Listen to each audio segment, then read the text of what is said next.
চাষি বন্ধু, ধান রোপণের পর আমরা চাপান সার ব্যবহার করি, তাহলে শুধুমাত্র এই একটি সার ব্যবহার করলেই আপনার ধানে প্রচুর পরিমাণে পাশকাঠি বৃদ্ধি পাবে এবং রোগ প্রতিরোধ ক্ষমতাও অনেক বেশি পরিমাণে বৃদ্ধি পাবে, যা আপনার ধানে কোনো রকম সমস্যা আসতে দেবে না এবং পরবর্তী সময় ধানের দানা বা শীষকে দ্রুত লম্বা করবে এবং প্রচুর পরিমাণে দানা ধরতে সাহায্য করবে এবং তার সাথে সাথে ধানে ফলন বৃদ্ধি করতেও বিশেষ ভূমিকা পালন করবে এই একটি মাত্র সার, যেটি আমাদের ধান চাষে প্রচুর পরিমাণে চাষিরা ব্যবহার করে থাকেন। তো অবশ্যই আমরা এর আগের ভিডিওতে আলোচনা করেছি যে ধান চাষে চারা রোপণের ঠিক 8 থেকে 10 দিনের মধ্যে ইউরিয়া সারের ব্যবহার কি পরিমাণ করবেন এবং তার সাথে সাথে কি মেশাবেন সেই বিষয়ে।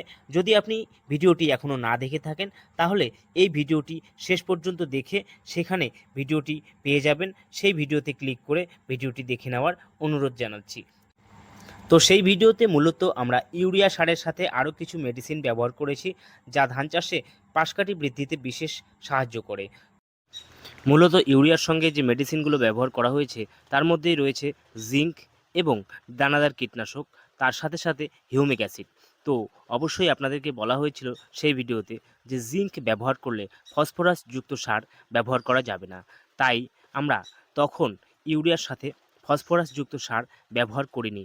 অর্থাৎ যে সারের মধ্যে ফসফরাসের পরিমাণ আছে, যেমন 10-26-26, এখানে 10% নাইট্রোজেন কিন্তু ফসফরাস রয়েছে 26%, তাই ফসফরাস থাকার জন্য জিঙ্ক ব্যবহার করা যাবে না। যেমন ডিএপির মধ্যে 18% নাইট্রোজেনের সঙ্গে 46% ফসফরাস রয়েছে। এই 46% ফসফরাস থাকার জন্য এই ডিএপির সাথেও কিন্তু জিঙ্ক ব্যবহার করা যাবে না। যদি করেন তাহলে জিঙ্ক এবং ফসফরাসের মধ্যে বিক্রিয়া ঘটতে পারে, যার কারণে জিঙ্ক এবং ফসফরাস দুটোরই কার্যক্ষমতা কমে যেতে পারে। তাই 100% রেজাল্ট পেতে হলে অবশ্যই জিঙ্কের সাথে ফসফরাসযুক্ত সার ব্যবহার করা যাবে না। তাই আমরা আগের ভিডিওতে ফসফরাসযুক্ত সার ব্যবহার করিনি। এবারে এই ভিডিওতে ফসফরাসযুক্ত সার ব্যবহার করার বিষয় নিয়েই বিস্তারিত আলোচনা করছি। তো ফসফরাসযুক্ত সার হিসেবে আমরা বাজারে যে সারগুলো পাই তার মধ্যে রয়েছে এনপিকে 10-26-26, ডিএপি, এছাড়াও আরও অনেক সার রয়েছে। তো সেই ইউরিয়া সার ব্যবহারের পর যে চাপান সার ব্যবহার করব, সেই চাপান সার কি ব্যবহার করব এবং কোন সময় ব্যবহার করব সেই বিষয় নিয়েই আজকের ভিডিও। তাই অবশ্যই আজকের ভিডিওটি আপনি যদি ধান চাষ করে থাকেন আপনার জন্য বিশেষ গুরুত্বপূর্ণ হতে চলেছে। তাই অবশ্যই সম্পূর্ণ ভিডিওটি দেখে আপনার ধান চাষে সঠিক সময়ে সঠিক পরিমাণে সার ব্যবহার করে ফলন বৃদ্ধি করার চেষ্টা করবেন। তো মূলত যে বিষয় সেটি হচ্ছে ধান রোপণের আগে, অর্থাৎ জমি তৈরি বা কাদা তৈরির সময় যদি আপনি কোনো রকম সার ব্যবহার করতে পারেননি, তাহলে আজকের এই ভিডিওটি দেখে আপনি সারের ব্যবহার বা পরিমাণ অবশ্যই সম্পূর্ণভাবে বুঝতে পারবেন বা জানতে পারবেন। তো আমরা ধান চাষে মূলত যে সারগুলো ব্যবহার করি তার মধ্যে সবথেকে গুরুত্বপূর্ণ সার হচ্ছে এনপিকে, অর্থাৎ নাইট্রোজেন, ফসফরাস এবং পটাশিয়াম। এই 3 ধরনের সার সবথেকে প্রয়োজনীয় মূল সার। এই মূল সার ব্যবহার করার সাথে সাথে আমরা আরও কিছু মাইক্রোনিউট্রিয়েন্ট ব্যবহার করি এবং তার সাথে সাথে কীটনাশক ও ছত্রাকনাশক, এইটি ব্যবহার হচ্ছে ধান চাষের সবথেকে মূল বিষয়। তো এই সমস্ত সার বা মেডিসিন ব্যবহারের সাথে সাথে আমাদের সময়টাও জানতে হবে যে কোন সময় কি সমস্যা আসতে পারে, যার কারণে আমাদের ঠিক সেই সমস্যার আগাম সমাধান পেতে হলে আমাদের সঠিক সময়ে সার ব্যবহার বা মেডিসিন ব্যবহার করতে হবে। যার জন্য আমরা অবশ্যই 15 দিনের মধ্যে ইউরিয়া সারের সাথে সাথে আরও কিছু মেডিসিন ব্যবহার করার ভিডিও দেখে ফেলেছি।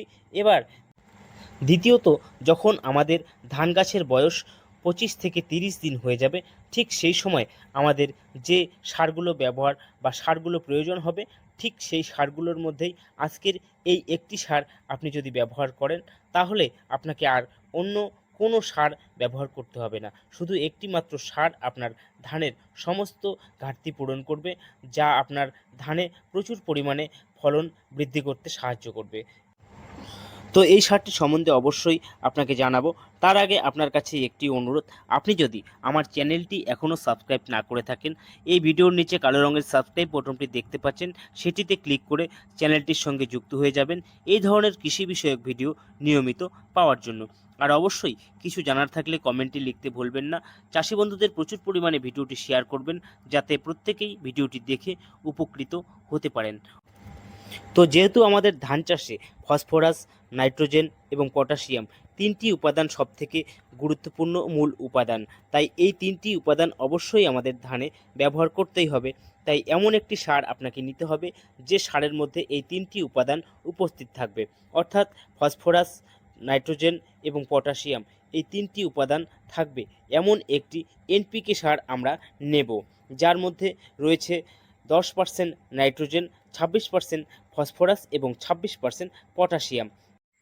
যেহেতু আমরা 8 থেকে 10 দিন আগে ধান চাষে ইউরিয়া অর্থাৎ নাইট্রোজেনের ব্যবহার করে ফেলেছি, তাই এখন 10% নাইট্রোজেন ব্যবহার করলেই আমাদের আগামীতে নাইট্রোজেনের ঘাটতি পূরণ হয়ে যাবে।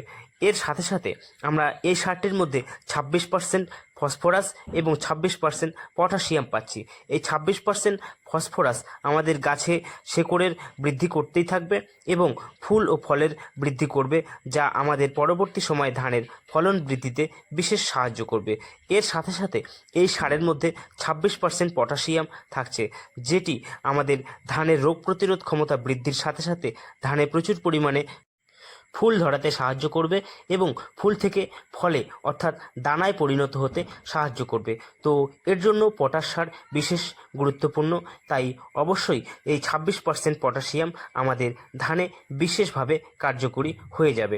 তো অবশ্যই এই সারটি আপনি ব্যবহার করলে সব ধরনের মূল সারগুলো পেয়ে যাচ্ছেন, তাই এই একটি সার অবশ্যই আপনি ব্যবহার করে আপনার ধানের ফলন বৃদ্ধি করার চেষ্টা করবেন। তো এই মূল সারটি হচ্ছে 10-26-26 এনপিকে সার। এই এনপিকে 10-26-26 সার যদি আপনি ব্যবহার করেন, তাহলে অবশ্যই কাদা তৈরির সময় আপনি 7 থেকে 8 কেজি ব্যবহার করে ফেলেছেন। এবারে আরও যে 7 থেকে 8 কেজি আপনার অবশিষ্ট আছে, সেই 7 থেকে 8 কেজি আপনাকে ব্যবহার করতে হবে। আর যদি আপনি কাদা তৈরির সময় ব্যবহার না করে থাকেন, তাহলে আপনি অবশ্যই 12 থেকে 13 কেজি পরিমাণ ব্যবহার করার চেষ্টা করবেন।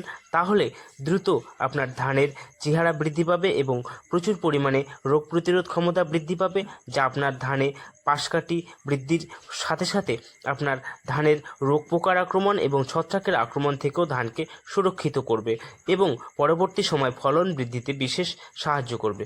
তো এই সারটি আপনি অবশ্যই এই পরিমাণ ব্যবহার করে আপনার ধানের ফলন বৃদ্ধি করার চেষ্টা করবেন। তো কৃষক বন্ধু, আজকের ভিডিওটি এই পর্যন্তই। শেষ পর্যন্ত ভিডিওটিতে থাকার জন্য আপনাকে অসংখ্য ধন্যবাদ। আপনাকে ভিডিওটি শেষ পর্যন্ত দেখে যদি ভালো লেগে থাকে, অবশ্যই একটি লাইক দিয়ে যেতে ভুলবেন না। আর অবশ্যই কিছু জানার থাকলে কমেন্টে লিখে জানাবেন। তো কৃষক বন্ধু, ভালো থাকবেন, সুস্থ থাকবেন, ধন্যবাদ।